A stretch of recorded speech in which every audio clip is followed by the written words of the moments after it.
Computer. Okay. Hi, this is Josh Blackman. I am the president of the Harlan Institute, and it's my honor to welcome you to the semifinal round of the October 2022 Supreme Court Ashbrook Virtual Supreme Court competition. This year, we're arguing the case of Students for Fair Admission versus the University of North Carolina, and this is the 13th match in our semifinal round. Representing the petitioners, we have Alex Chen from Westchester High School in Pennsylvania. And representing the respondents will be Katie Gutowski and Quinn Speck from the Jill Bartle High School.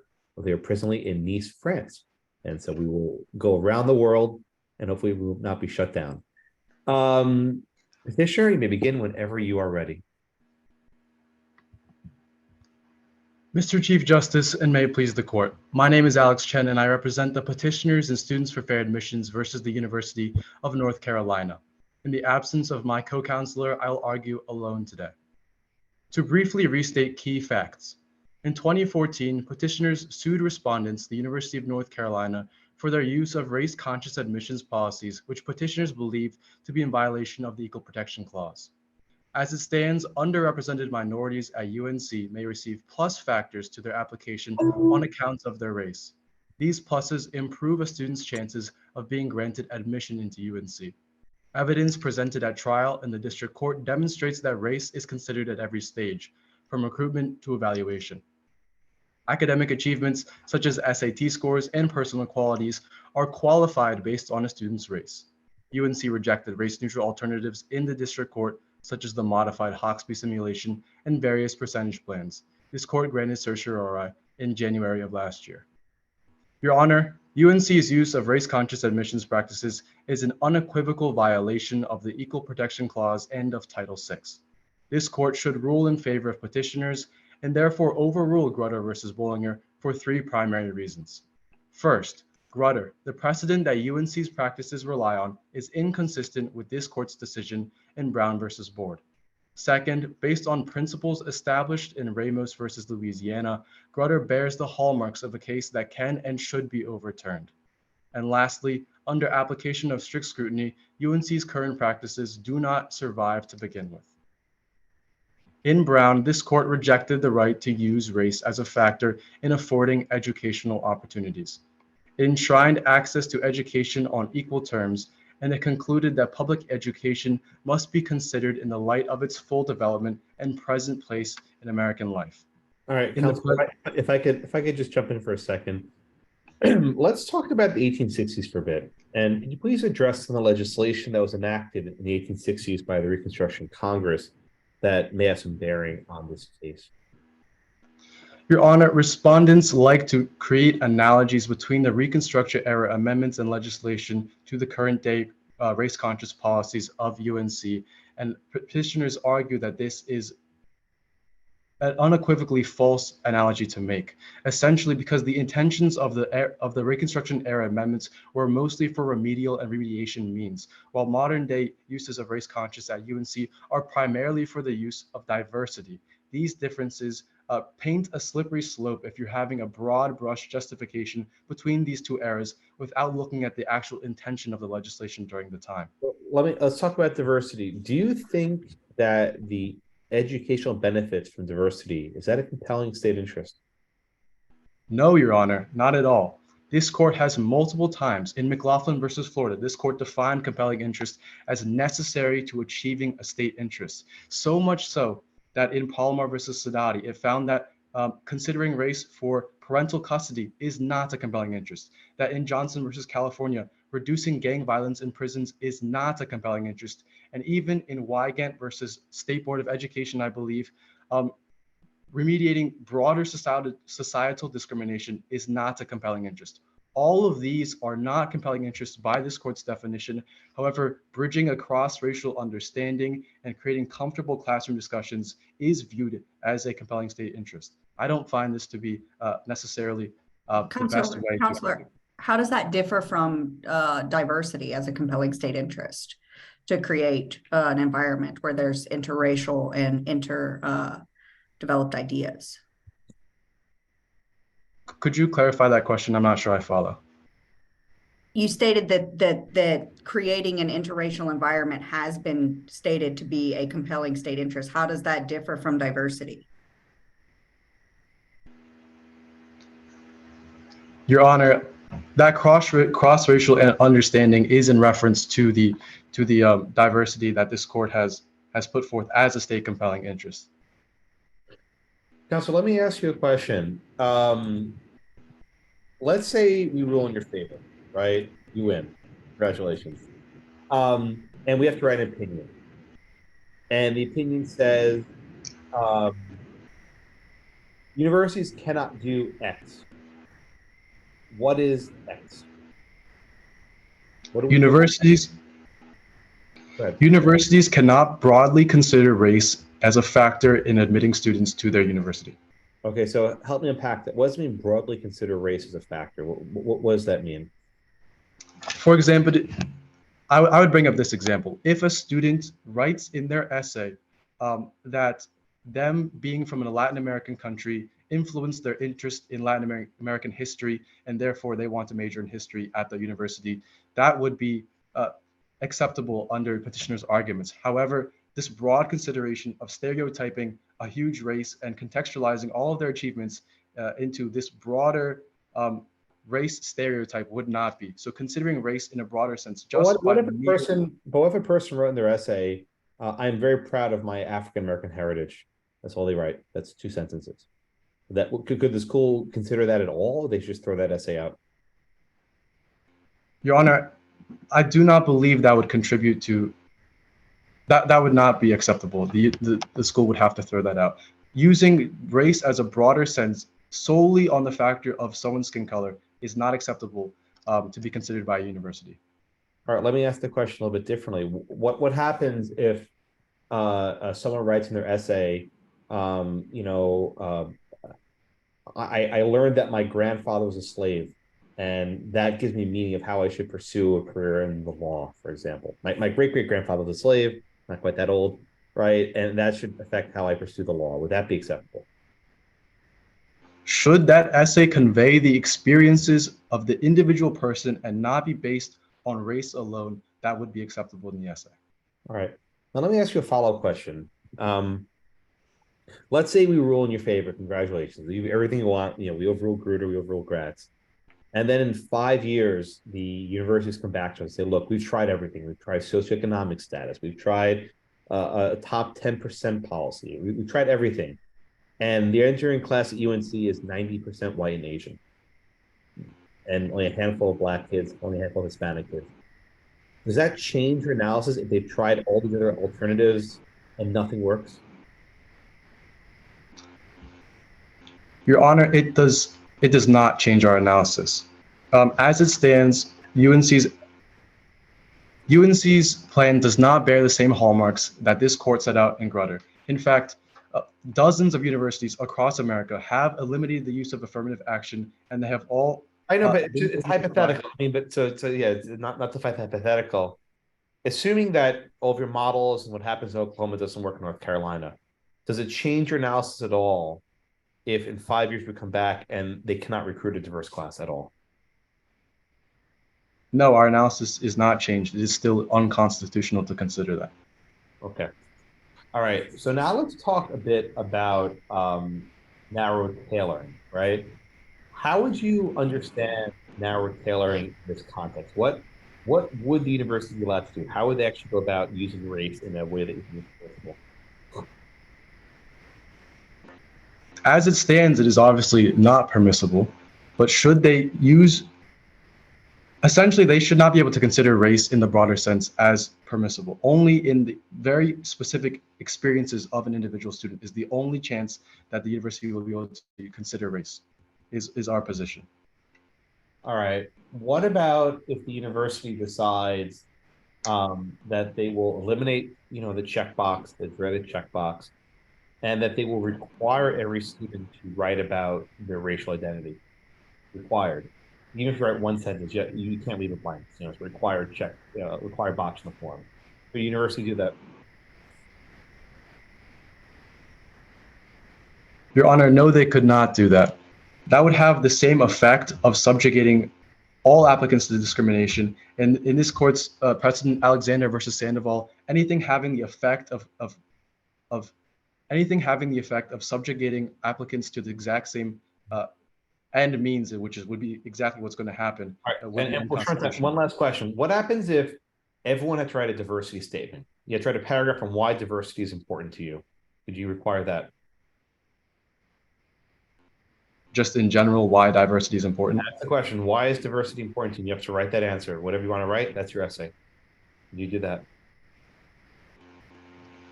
So long as that doesn't create the same ends as what is currently being involved. This court in Alexander versus Sandoval eliminated that as constitutionally acceptable, as long as the ends do not create the same as they currently are. All right, I think your time is just about up. Thank you so much, Counselor. We have 15 minutes coming up for the respondents, all the way from is it sunny in France? What's it like? Is it nice now? Southern Yes. France, yeah. Yeah. Oh, beautiful. All right, begin whenever you're ready. All right. Thank you, Your Honor, and may it please the court. I'm Katie Gutowski. And I'm Quinn Speck, and together we represent the respondents in the case of Students for Fair Admission versus University of North Carolina. To briefly go over the facts of this case once more, in 2014, petitioner Students for Fair Admissions sued the University of North Carolina over affirmative action's alleged violation of the 14th Amendment's Equal Protection Clause. In November of 2020, the district court found that the use of affirmative action by the University of North Carolina was constitutional and consistent with the standards set in Grutter v. Bollinger in 2003.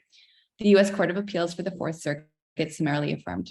Today, we argue that this court should affirm, because the court correctly held in Grutter that the 14th Amendment's Equal Protection Clause does not prevent the limited consideration of race by admissions offices as part of a holistic process, as long as that consideration is narrowly tailored to the compelling interest of student body diversity.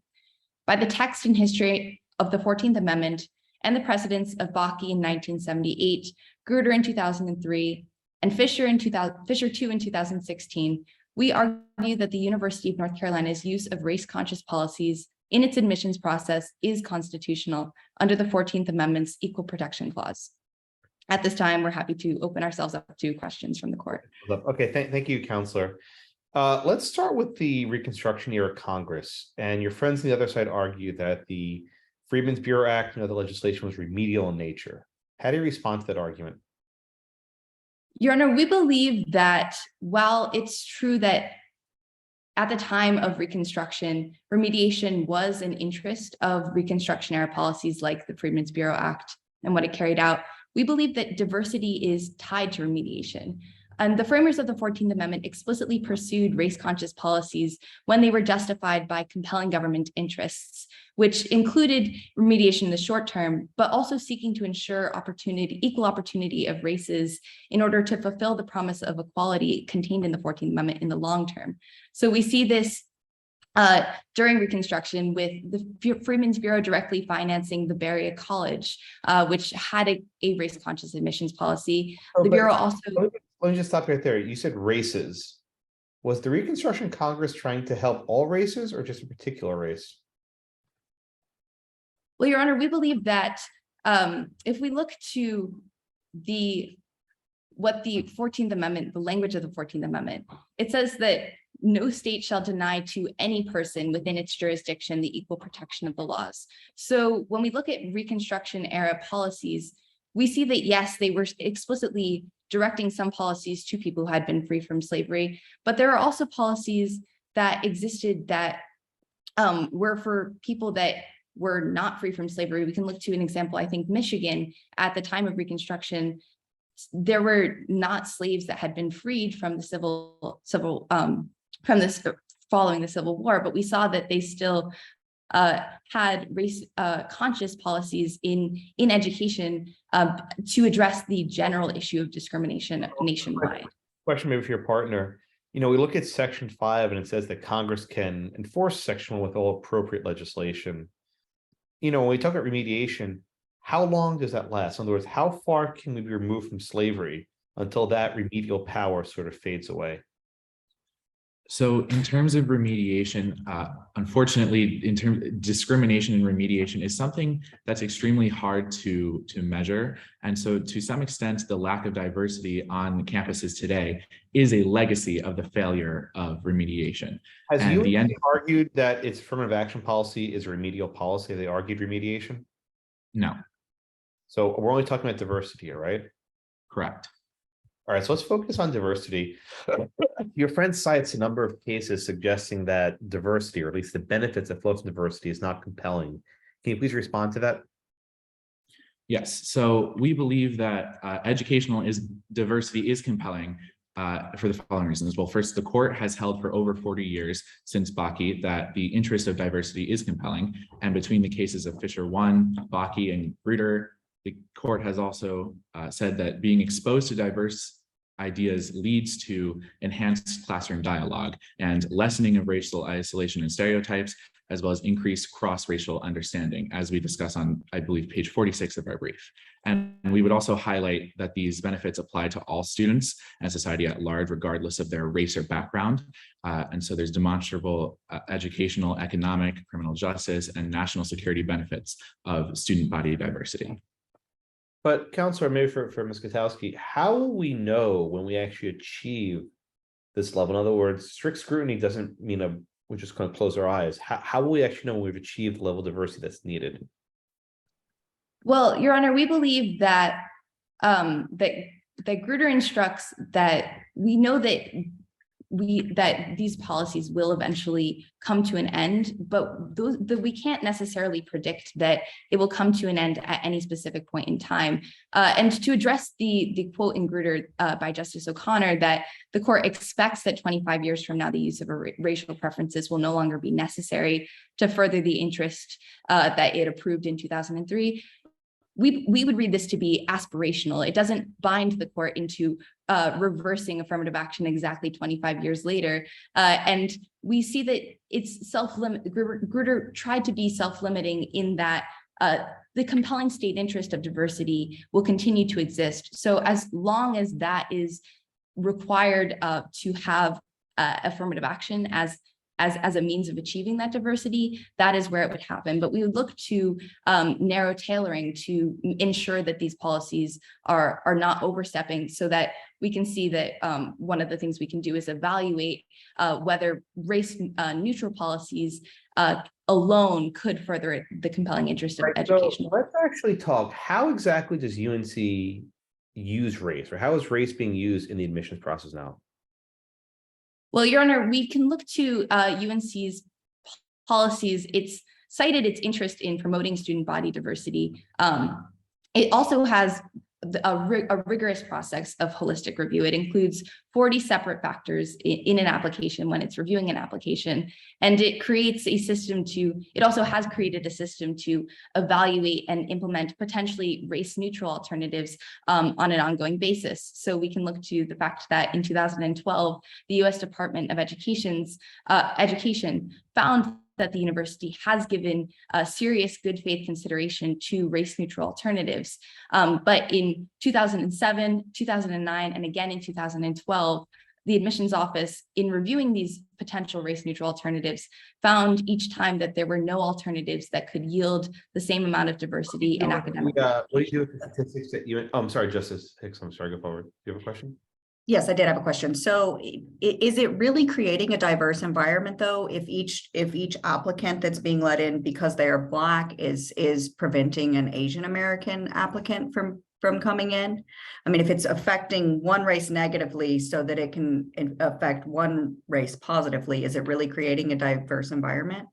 So, Your Honor, we have a few responses to this. First, we argue that petitioner does not have standing in this case because there was no discriminatory event that they could point to in order to establish standing in this case. And as discussed on page 9 to 10 of our brief, Students for Fair Admissions could not point to a single one of their members or a single applicant who was harmed in terms of being denied admissions on the basis of their race. And secondly, race neutral is not the same as equal. And this court has long recognized this as in Gwynn versus United States, a case from 1915, when the court struck down a grandfather clause exemption for literacy tests, which were race neutral on paper, but in practice were extremely discriminatory. And third, if petitioner prevails, this court will have to answer the very difficult question of why schools can look at essentially anything except race. And petitioner's brief does not speak to this at all. And schools can look at the ability to pay, they can look at sexual identity and orientation, income level, first generation status, cultural background, language, age, nation of origin, gender and legacy status, and athletic ability, as well as academic record, test scores, and extracurriculars. And so if race becomes the only excluded category, then that itself could potentially be an equal protection violation. So you think, just to understand your question to Justice Hicks correctly, that if we actually rule in favor of students of fair admission, we may be forcing the university to violate the protection clause? I just want to make sure I understood what you just said. Yes. Okay, so just to spell that out one more time, because I don't know if I quite got it the first time. So essentially, if schools and university admissions offices can look at every single factor except for race, that itself may be in violation of the Equal Protections Clause. So, I mean, are you familiar with the case of Schuette versus Coalition for Affirmative Action by any means necessary? It's a Schuette case. Do you know that case? I'm not familiar with that one, no. Okay, that's fine. It wasn't in your packet. This was a case in which the people of Michigan, the voters of Michigan, amended the state constitution to prohibit affirmative action in the state constitution. Yeah. And there was an argument that decision itself would violate the Constitution because you're taking away the ability of people to talk about their race. And I think the Supreme Court rejected that argument. So I get what you're saying, but it might be in tension with the Schuette case. I'm not sure. It might be. Well, Your Honor, our logic isn't exactly the same as that case there. What we would point to is statistical evidence that would say that, we see that this is already happening in states that have banned affirmative action, where students belonging to minority groups have actually been disadvantaged and can be proved to be disadvantaged by a lack of affirmative action. So, for example, from a study at the University of Michigan, 1/4 of underrepresented students surveyed felt that after their affirmative action policy went away, they did not belong, which was a 66% increase over a decade. And in 2020, a study by Kidder found that the average Black to white student graduation rate gap at the top dozen public universities without affirmative action was 10.1%, whereas the average gap at the top dozen public universities with affirmative action was only 6%. So the harm would be in that these minority groups are actually disadvantaged. Perhaps maybe we can look to Justice Thomas's various dissents over the years where he says there might be mismatch going on, that people are being admitted to schools which they were not qualified for, and that affirmative action is simply just masking over that disparity. How would you respond to the Thomas position? Well, we believe that Richard Sanders' mismatch theory, which the notion that when students from underrepresented racial groups are given a race-based preference in the admissions process, that they attend universities when they wind up going to universities where they're academically mismatched. We believe that that is fundamentally wrong.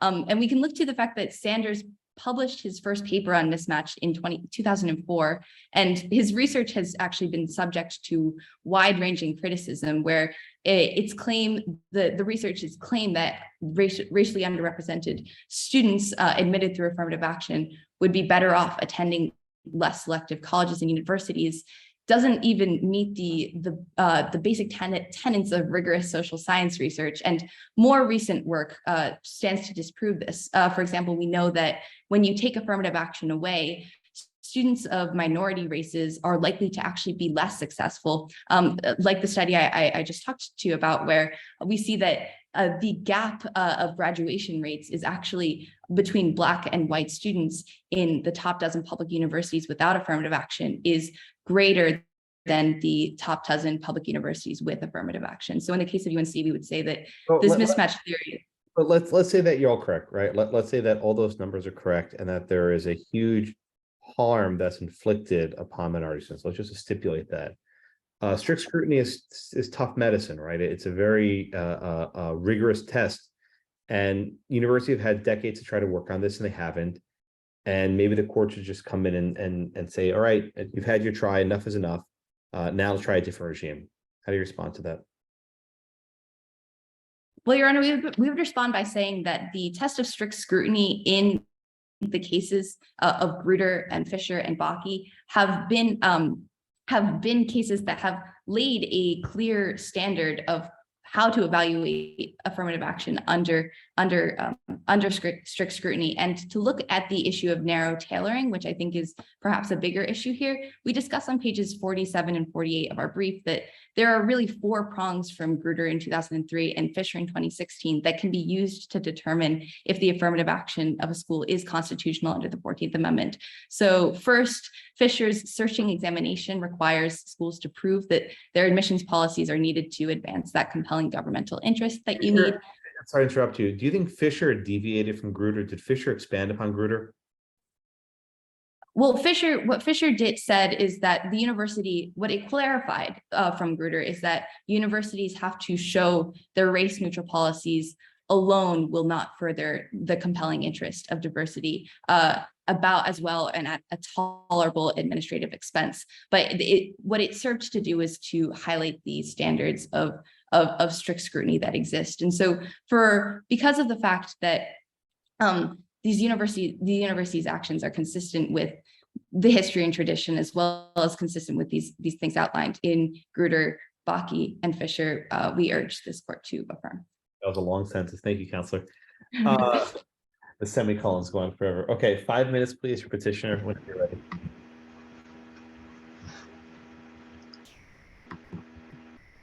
Your Honor, respondents' arguments hinge on their belief that the history of the amendment and of Reconstruction provide a basis for race-conscious affirmative action. This, however, is not the case. Respondents' brief argues that this interest has evolved from remediation as it was during Reconstruction in order to justify comparing diversity and remediation interests. Doing so is a dangerous analogy that misinterprets Reconstruction-era legislation to incorrectly justify modern race-conscious practices. Rather, looking at respondents' brief, they claim that the current interest of diversity and educational richness stems from the civil rights movement of the 1960s. Indeed, looking further to Reconstruction would no longer represent the same race-conscious interest. Furthermore, UNC is actively at odds with Brown. While respondents' assertions that UNC seeks to bring races together for a quality education is true, it fails to do so on equal terms and provide educational opportunities to all applicants on equal footing. This contradicts Let me ask you a question though, right? The other side cites all these various statistics showing that eliminating affirmative action would have very harsh repercussions on minority students. How would you respond to that argument? I would first respond by citing a whole string of statistics that indicate that the maintenance of affirmative action does also disadvantage numerous students and harm plenty of applicants. But on the broader scale, they are seeking to fulfill the educational benefits from this. Regardless, colleges around the nation that have banned affirmative action still maintain rigorous, educationally diverse, and extremely qualified educations to their students, including the top 3 public universities in the nation, including the University of Michigan, UCLA, UC Berkeley, all colleges that have but UC Berkeley, but University of California has come to this court with briefs saying that it's not so great and they're not able to achieve the sort of benefits they want. So what do we do with this? You have statistics, they have statistics, we're a court. How are we supposed to deal with these sort of conflicting studies? I say we return to the original test of strict scrutiny. When we look at UNC's plan, we find that it does not pass strict scrutiny, neither by the standards that Grutter upheld as hallmarks, nor by the fact that there are race-neutral alternatives. But so, I mean, you said original standard. Where did this original standard come from? I mean, Bakke's 50 years old. Isn't that the standard that's been pretty well established by now? Yes, Your Honor, and by that standard, UNC fails. But what about, I mean, I know you say they failed, but why can't we perhaps overrule Grutter? Right, I'm sorry, why can't we perhaps, last question differently. Is it possible for us to rule in favor of UNC without overruling Grutter? In other words, you have to overrule Grutter. A ruling in favor of petitioners that would elect not to overrule Grutter would have the same practical effect as overruling Grutter, because universities across the nation, like UNC, employ practices that do not pass the strict scrutiny standard, regardless if we overrule Grutter or not. Counselor, speaking of the practices that that UNC uses and factors considered to overrule precedent, wouldn't you say that they rely heavily on the practices that they've been using? Your Honor, a ruling in favor of petitioners would not be profoundly disruptive. This court I believe, this court determined that the fact that the implementation of a program might present administrative challenges does not render constitutional an otherwise problematic system. All in all, just because UNC will have a difficult, or not even difficult, but a change to their current admissions practices does not preclude the fact that they're acting unconstitutionally. All right, Counselor, let me just try this question again, right? Again, let's say we rule for you. We wind up with a situation where UNC becomes all white institute, very few black kids. Is that who we are as Americans? Is that really what we want to become, where institutions are all white, all Asian, no minorities, no African Americans and Hispanics? Is that really who we are as a country? No, Your Honor. Then how can we rule in your favor? What if that happens? It is highly doubtful that that would happen, but should Assume it does. Assume it does. Just assume it does for a minute. should that happen, I believe that this court would have to look to other compelling interests to justify the consideration of race in admissions to provide all students with an education that reflects American diversity. Okay. All right. Thank you so much, Counselor. All right. The case is submitted. All right. Let me give some feedback. That was excellent. I think it was one of the best rounds we've had in the past 2 days. Both teams around the world are really bringing sophisticated advocacy. You had at your fingertips precedent. You had at your fingertips studies and surveys and refuting their surveys, and you refuting their surveys. And you have such a fluidity that you were able to invoke this authority without any effort at all, as if like you're telling me what the weather's like today. Oh, well, Richard Sanders wrote this in 2004, right? It's very impressive, and I believe that the three of you, you're still in high school, but you could walk into a law school tomorrow and like win a moot court competition. It's just really impressive, and I know I've known Katie now for a couple of years and Alex for a couple of years. Quinn, nice to meet you, but I also see progress. Just the evolution of your abilities from year to year is just visible to me, at least, just from where I'm sitting, and it gets much better.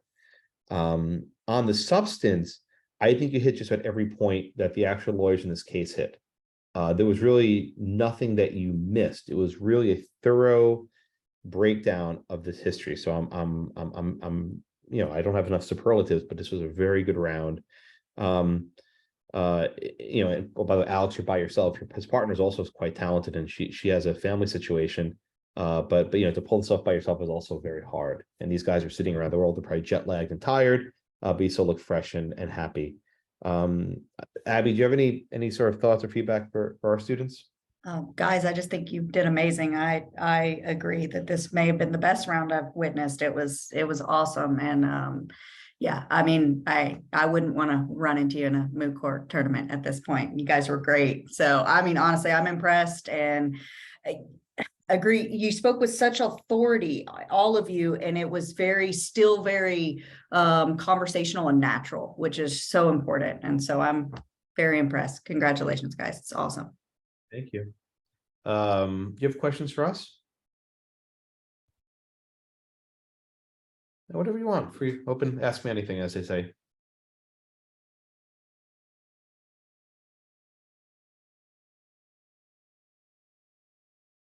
It's hard to come up with something on the spot. I know I'll have plenty of questions later, but I'm thinking. Katie or Quinn? I was just going to ask, like, what's your favorite color? I don't know. I don't really have one. My daughter loves green because she loves dinosaurs. That's her favorite color. She always says green's my That's favorite that's color. like a solid color, especially in relation to the dinosaurs. She loves dinosaurs. Like, oh, I love it. She wants a green apartment. She wants a green car. Everything has to be green. Green toothbrush. Everything's green. I have a question. What do you think of the Harvard case in comparison to UNC? Okay, so I think this is actually very, very tricky. And let me explain my thinking, right? If the court rules in the UNC case and they rule on the basis of the 14th Amendment, that would affect all public universities, but would also affect hiring, employment discrimination, government contracting, a lot of other contexts. It's all federal policy. Okay. If the court rules on the basis of Title VI, the issue in the Harvard case, that would directly affect universities, but it would not necessarily affect government employment, government contracting, because those are different statutes. And it might be argued that the language of Title VI is different than the sort of prohibitions in other federal statutes. So the court, I think, actually has a very difficult approach. If the court rules on the basis of Title VI, they can just avoid the constitutional question altogether, right? They can just say on the basis of the statute, Harvard loses and UNC loses, because virtually every university in the country accepts federal money, except for like Hillsdale, right? So in one sense, a Title VI decision would be the most narrow. But if they decide to rule on the question of UNC, they still need to rule on Title VI for the Harvard case. Perhaps the most narrow path is only do Harvard, only do Title VI for both of them, and they just leave the 14th Amendment for another day. That would effectively leave Grutter in place, but make it a nullity, right? Because the constitutional holding would remain in place, but the statute would be violated. So at least in theory, I guess Congress could amend Title VI or repeal Title VI or something, which won't happen. Another thing that Justice Jackson, the newest member of the court, is recused in the Harvard case. She sat on the Harvard board of some overseers. Yeah, thank you. Harvard board of overseers. You guys know everything. But I don't know that her vote is needed. But if there was any attempt to cobble together like a moderate coalition in the Harvard case, it's going to be very hard because it's basically just Kagan and Sotomayor and maybe the chief. So it's just you don't get to 5. Maybe you get to 4. You don't get to 5 that way. You just don't have enough votes. And then just totally hypothetical, would you ever see like a crazy world where one side, like the side of SFFA is chosen in one case and the side of the university is chosen in the other? I mean, look, it would not be crazy to say that UNC loses, but Harvard wins. In other words, the court might, or the other way around, the court gets, or the other way. Well, no, it can't be the other way because UNC is subject to Title VI. The court could say that the 14th Amendment does not permit what UNC is doing, but Title VI does. Or they could say on the facts, the record in Harvard is so egregious with respect to Asian Americans, they lose on the facts. And UNC doesn't have the same sort of record. Or the other way, UNC's got some pretty ugly stuff in the record, right? Some of those text messages. They got some pretty damn, I didn't ask you about this, but the sort of texts they're sending are very bad. So you can even imagine the court saying, even on these facts, UNC loses under Grutter, right? This is not holistic. This is not one of many factors. So I can tell you that there are many ways this case can turn. I don't know. I'm really I taught this in my class last semester, and I don't know which way the court goes. I don't know. What do you think?